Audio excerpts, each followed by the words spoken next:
महादेव की जय। हर हर महादेव। पहा, कामदेवाला इंद्रानं आज्ञा केली। कामदेव निघाले, आले। सुंदर असं गायन वादन नृत्य चालू झाले। अप्सरा नृत्य करत आहेत, गंधर्व गात आहेत, वादक वाजवत आहेत।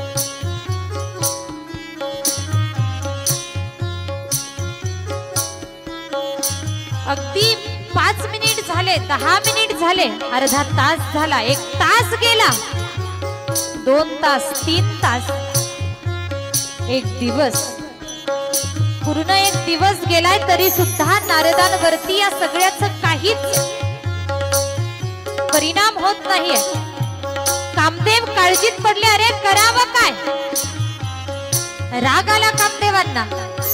अरे अप्सरा कमी पडतायत, गंधर्व कमी पडतायत, अजून मोठ्याने सांगावं, नाचो गाओ, नाचो गाओ।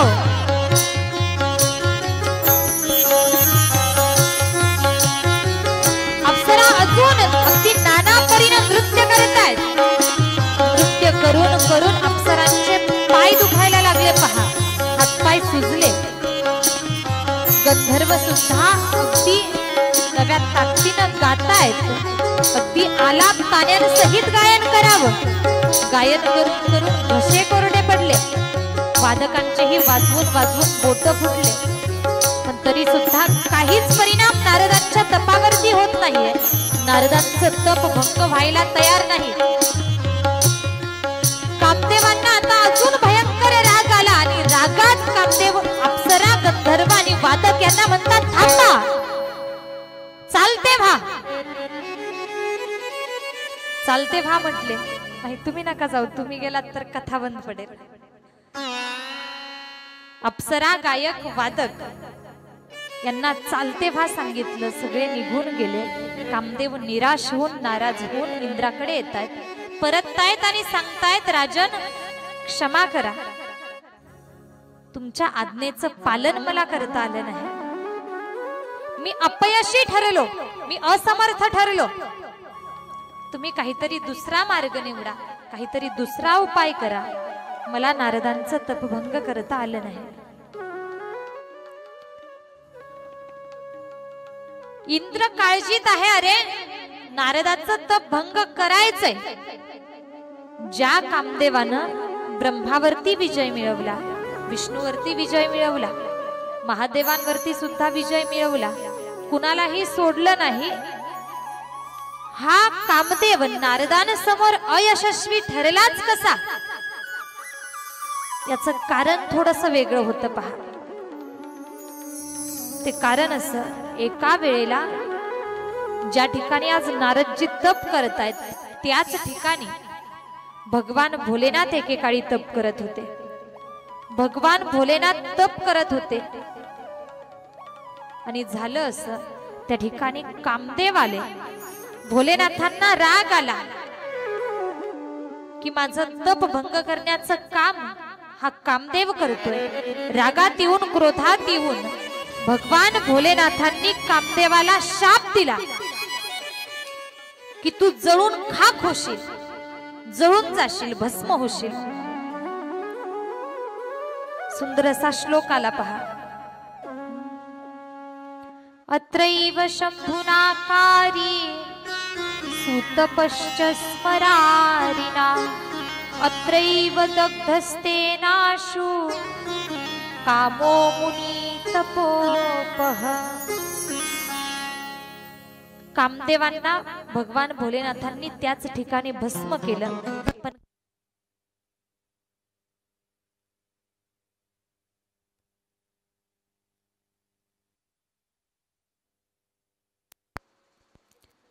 कामदेवांना त्या ठिकाणी भस्म केलं। कामदेवांची पत्नी रती ही विलाप करू लागली, मोठमोठ्यानं आक्रोश करू लागली, रडू लागली। भोलेनाथांची प्रार्थना तिनं केली आणि भोलेनाथांनी तिला वरदान दिलं, आज जरी कामदेव जळून गेले असले, जळून भस्म झाले असले, तरी सुद्धा काही काळानं तुझा हा पती, हा कामदेव पुन्हा जिवंत होईल। भगवान श्रीकृष्णांचा पुत्र प्रद्युम्न म्हणून तो जन्माला येईल हा आशीर्वाद रतीला दिलाय। आणि त्याचबरोबर भोलेनाथांनी त्या कामदेवाच्या पत्नीला त्या रतीला सांगावं, तुझा पती तर जिवंत होईल, पण ऐक, ज्या ठिकाणी आज मी तपाला बसलोय, ज्या ठिकाणी कामदेव जळून भस्म झालाय, या ठिकाणावरती अगदी जिथपर्यंत नजर जाईल तिथपर्यंत कामदेवाचा प्रभाव कधीही चालणार नाही। या ठिकाणावरती कामदेवाचा प्रभाव पडणार नाही। हा एक प्रकारचा शाप आणि आशीर्वाद दोन्हीही भगवान भोलेनाथांनी कामदेव आणि रती या दोघांना दिले होते। कुठेतरी याचाच परिणाम होता। भोलेनाथांनी सांगितल्याप्रमाणे या ठिकाणी कामाचा प्रभाव चालणार नाही, कामदेवाचा प्रभाव पडणार नाही, हे सत्य होत होतं। कुठेतरी पहा, नारदजी त्या ठिकाणी बसलेले होते, कामदेव असमर्थ ठरले। ही नारदांची ताकद नसून भोलेनाथांच्या शब्दाचा परिणाम होता। इंद्राने विचार केलाय, अरे कामदेव असमर्थ ठरलेत, आता करावं काय? इंद्रानं दुसरा मार्ग निवडला, दुसरा उपाय निवडला। इंद्राला माहिती होतं, प्रत्येकासाठी, प्रत्येक जीवासाठी, मनुष्यासाठी 3 गोष्टी घातक आहेत। 3 गोष्टी कोणत्या? तर पहिली गोष्ट आहे स्तुती। लक्षात येते ना? स्तुती ही माणसासाठी घातक आहे। दुसरी गोष्ट सांगितली फुलांचा हार, पुष्पहार माणसासाठी घातक आहे। तिसरी गोष्ट सांगितली नमस्कार, नमस्कार हा सुद्धा माणसासाठी घातक आहे। या प्रत्येकाचं वर्णन आपल्याला पाहायचं। स्तुती ही प्रत्येकासाठी घातक आहे। कशी? तर ऐका, अगदी चांगलं काम सुद्धा मोडीत काढण्याचं काम स्तुती करते। एखाद्यानं आपली स्तुती केली तर आपल्याला अहंकाराची निर्मिती होऊ शकते, गर्वाची निर्मिती होऊ शकते। आणि जिथं ग आला, जिथं अहंकार आला, तिथे नाश निश्चित आहे। म्हणून पहा, आपण एक वाक्य म्हणत असतो, गर्वाचं घर नेहमी रिकामच असतं। गर्व नसावा। स्तुती केल्यानंतर गर्वाची, अहंकाराची निर्मिती होऊ शकते। मी प्रत्येकाचं सांगत नाही, पण माणसाची वृत्ती आहे, माणसाला समोरच्याच्या तोंडातून स्तुतीची अपेक्षा असते, निंदा कुणालाही आवडत नाही। एक संत जर बाजूला सोडले, संतांना सगळं काही समान असतं, स्तुती असेल, निंदा असेल, सुखदुःख असेल, पण तुम्ही आम्ही सामान्य माणसं, आम्हाला स्तुती केलेली आवडते, पण निंदा सहन होत नाही। याच्याही पुढे मी जाऊन सांगेल, मायबाप, लोक निंदा करतात पण त्याचीच करतात जो कुठेतरी प्रगतीच्या मार्गावर आहे। लोक नाव ठेवतात, नाव ठेवणं हा जगाचा एक प्रकारे स्वभाव आहे।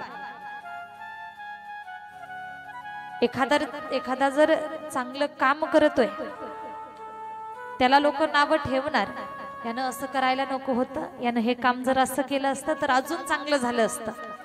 जेवढं करतोय त्याचं त्यामध्ये कोणी कौतुक करणार नाही, चांगल्यातून चुका काढण्याचा प्रयत्न करतात। चांगलं काम कोणी पाहत नाही, त्यात चुकतंय काय हे शोधून काढतात। जगाचा, समाजाचा हा स्वभाव आहे। अगदी जे चुकीचं आहे ते चुकीचं आहेच, त्याला चुकीचं म्हटलं पाहिजे, पण जे कुठेतरी कोणीतरी चांगलं करतंय त्याचं चांगलं आपण पाहिलं पाहिजे। गुण दोष प्रत्येक व्यक्तीकडे असतात, प्रत्येकाकडे असतात। अगदी पहा, स्तुती आपल्याला आवडते, निंदा आवडत नाही। मला सांगा मायबाप, रस्त्यानं एखादा वेडा चाललाय, वेडा माणूस चाललाय, आणि 4 जण रस्त्याच्या बाजूला कडेनं उभे आहेत, गप्पा मारत आहेत, तर रस्त्यानं जाणाऱ्या त्या वेड्याला पाहून त्याची निंदा कोणी करतं का? कारण सगळ्यांना माहिती असतं तो वेडाच आहे, अगोदरचाच वेडा आहे।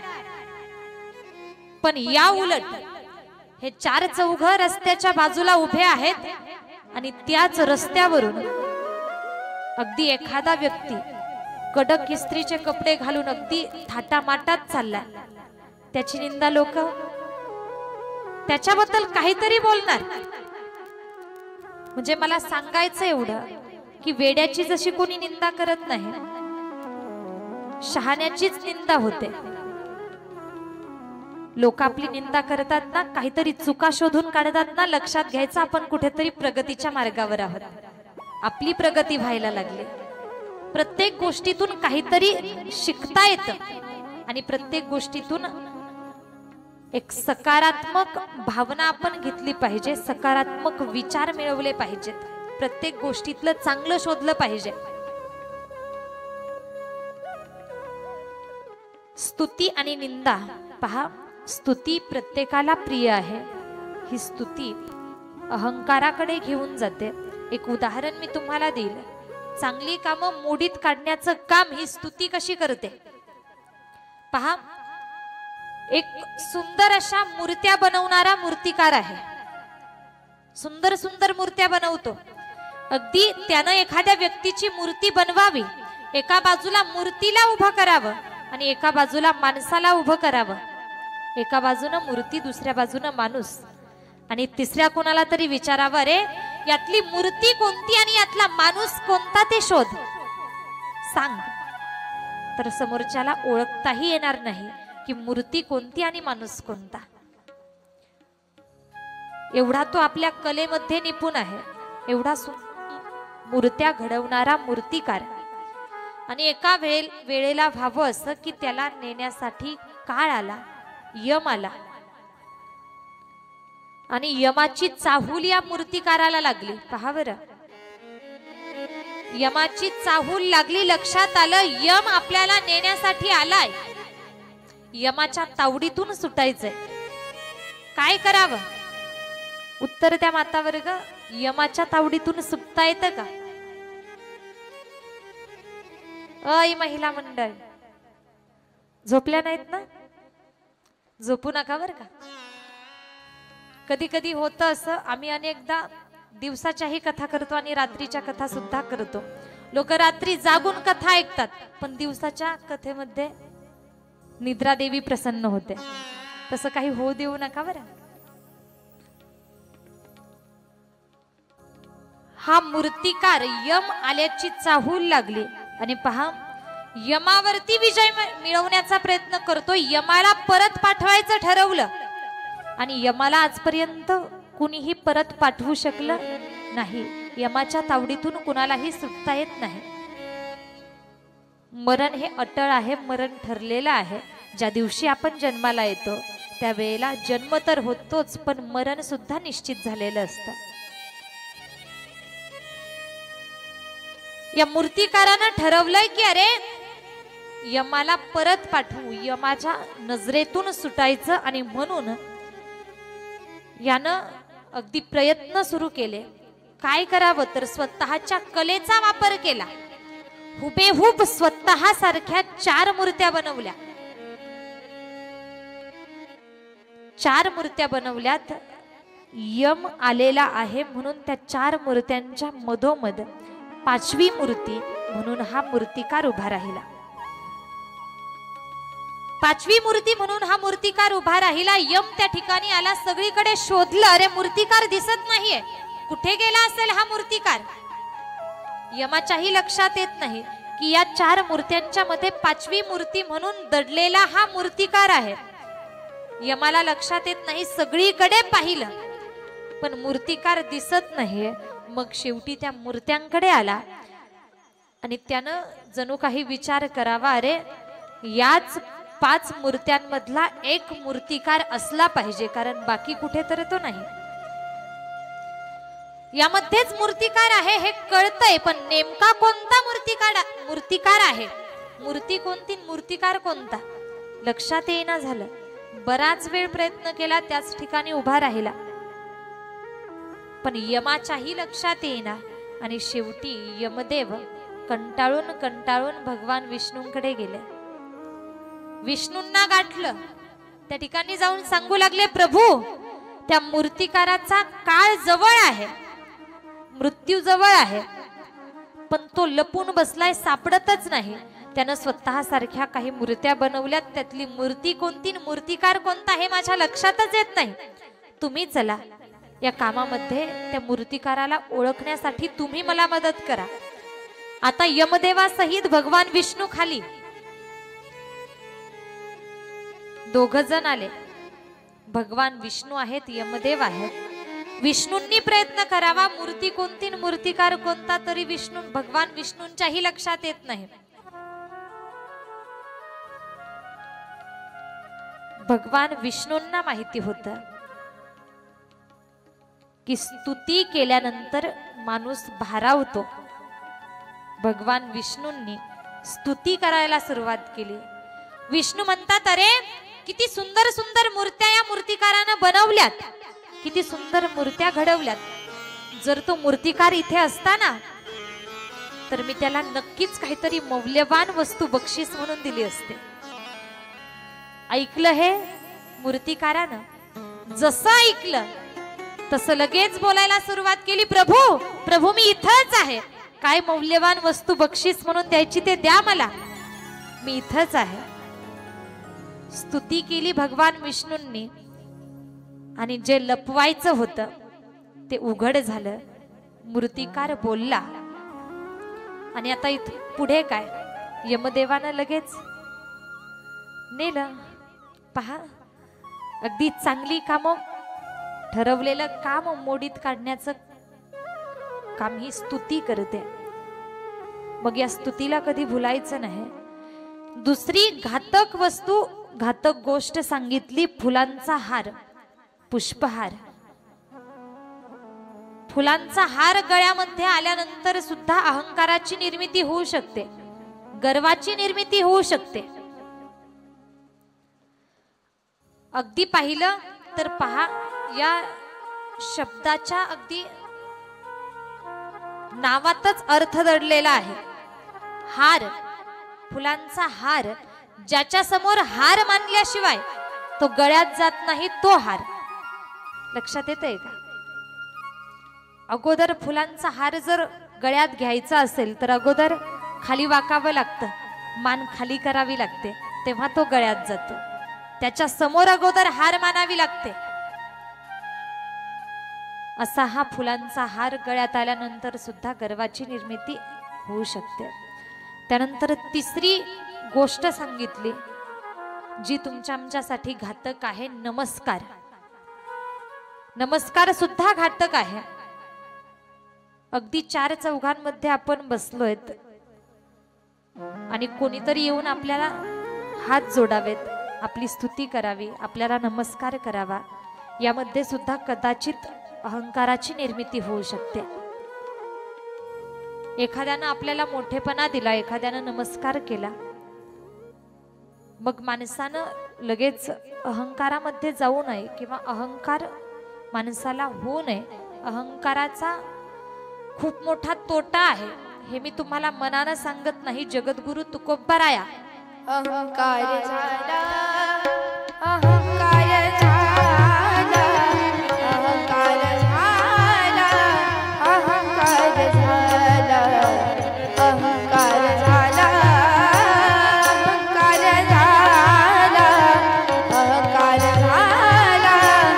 अहंकार झाला, अहंकार झाला, अहंकार झाला, अहंकार झाला.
तुका म्हणे वाया गेला.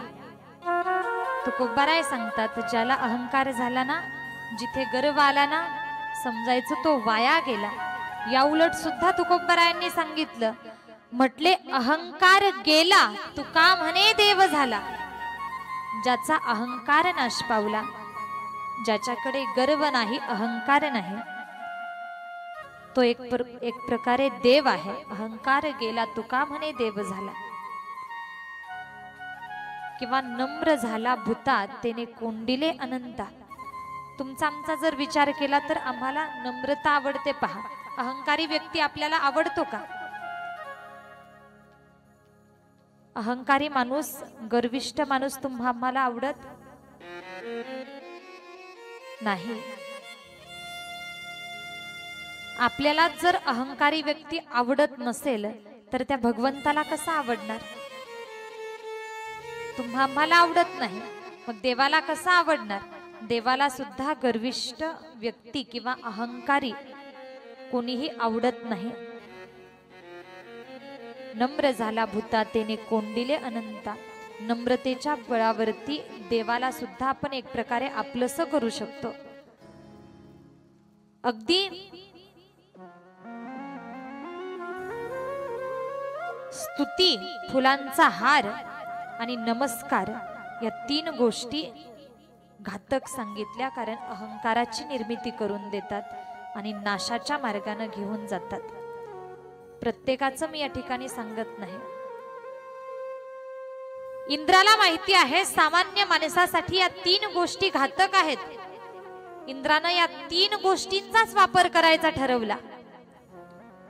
इंद्रानं फुलांचा हार हातामध्ये घेतला. पहा बरं, फुलांचा हार हातामध्ये घेऊन नारदांकडे आला. नारद ज्या ठिकाणी तप करत आहेत त्या ठिकाणी जावं. नारदांच्या गळ्यामध्ये तो पुष्पहार टाकला. दोन्ही हात जोडले.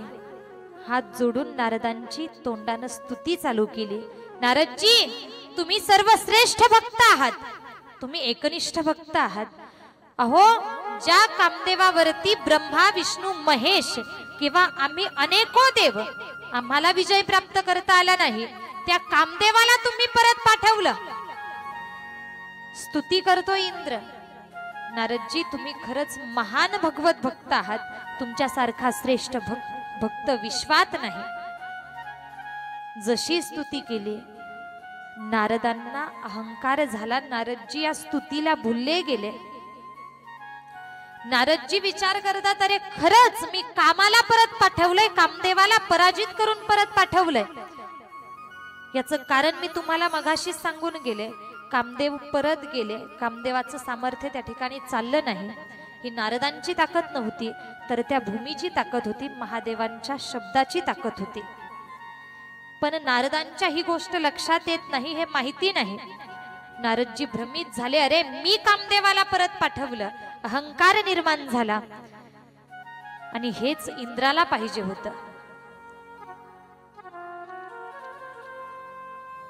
नारदजी यानंतर सगळीकडे सांगायला लागले. अगदी त्रैलोक्यामध्ये भ्रमंती चालू झाली आणि जो दिसल त्याला सांगतायत, मी कामदेवाला परत पाठवलं, मी श्रेष्ठ आहे, मी महान आहे, माझ्यासारखा भगवत भक्त अवघ्या विश्वात नाही. मृत्यू लोकामध्ये यावं. कोणी मनुष्य, कोणी पशु पक्षी, झाड झुडप जे दिसल त्याला सांगायचे. मृत्यू लोकामध्ये फिरले फिरले स्वतःची स्तुती स्वतःच्या तोंडानं करायचे. आणि पहा, स्वतःची स्तुती स्वतः तोंडानं कधी करायची नसते. नारदजी स्वतःच्या तोंडानं स्वतःची स्तुती करतायत आणि स्तुती करत करत, भ्रमंती करत करत नारदजी ब्रह्मांकडे आले. ब्रह्मांसमोर स्वतःची स्तुती केली. त्यानंतर भगवान भोलेनाथांकडे आले. भगवान भोलेनाथांकडे आले, कैलाश पर्वतावरती गेले. त्या ठिकाणी गेल्यानंतर हात जोडले. प्रभू मी कामदेवाला परत पाठवलं. कामदेवावरती विजय मिळवला. मी श्रेष्ठ, मी भगवत भक्त आहे. एका वाक्यात भगवान भोलेनाथांच्या लक्षात यावं, रे नारदांना अहंकार झाला, गर्व झाला. भगवान भोलेनाथ म्हणतात, नारदजी तुम्ही खरंच श्रेष्ठ आहात, तुम्ही एकनिष्ठ भगवत भक्त आहात. पण नारदजी ऐका ना, तुम्ही मला ही गोष्ट सांगितली, तुम्ही कामदेवाला परत पाठवलं, मला येऊन हे सांगितलं, पण तुम्ही मात्र भगवान विष्णूंना जाऊन सांगू नका. ज्या क्षणी भोलेनाथांनी असं सांगावं की मला सांगितलं पण विष्णूंना सांगू नका, नारदजी विचार करतात, अरे भगवान भोलेनाथ माझ्यावरती जळायला लागले, माझा हा चांगुनपणा, माझं हे श्रेष्ठत्व भोलेनाथांना सहन होईना. अहंकार झाल्यानंतर हे असं विपरीत घडत असतं पहा. नकळत चुकीच्या गोष्टी घडून जातात. भोलेनाथांबद्दल नारदजी चुकीचा विचार करायला लागले. म्हटले असं आहे का, मला सांगता विष्णूंकडे जाऊन सांगू नका. म्हटले आता तर मी मुद्दाम जाणार. म्हटले लगेच निघतो. लगेच निघाले नारदजी. कैलास पर्वत सोडला आणि वैकुंठ गाठलं. वैकुंठामध्ये गेले. त्या ठिकाणी गेल्यानंतर भगवान विष्णू शेषशय्येवरती निजलेले होते. लक्ष्मी माता चरणांची सेवा करत होते. नारदांनी जावं, पुन्हा हात जोडावेत, प्रभू प्रभू मी कामदेवाला परत पाठवलं, कामदेवावरती विजय मिळवला, मी तुमचा सगळ्यात श्रेष्ठ भक्त आहे. डोळे उघडले भगवान विष्णूंनी. लक्षात आलेलं होतं नारदांना अहंकार झाला, माझ्या लेकराला अहंकार झाला. आणि पहा, भगवान परमात्मा तुमची आमची आई आहे. पहा बरं का, या जगताची आई भगवंत आहे. आणि त्या भगवंताला लेकरू चुकीच्या मार्गाने गेलेलं कसं पाहावेल? आपल्या जन्मदात्या आईला किंवा आपल्या घरातल्या कुटुंबातल्या आईला लेकराचं हित अपेक्षित होतं असतं. ती तर जगताची आई आहे. त्या आईच्या लक्षात आलं आपल्या लेकराला अहंकार झाला, आपल्या लेकराला या अहंकारातून, या भ्रमातून बाहेर काढलं पाहिजे. आणि आईचा स्वभाव असा आहे, मायबाप, आई ही लेकराचं नेहमी हित पाहत असते. तुम्ही आम्ही काकड्यामध्ये अनेकदा अभंग म्हणतो पहा.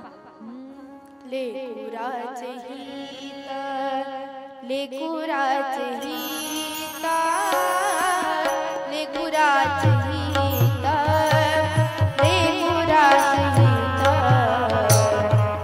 लेकुराचे हित, लेकुराचे हित, लेकुराचे हित,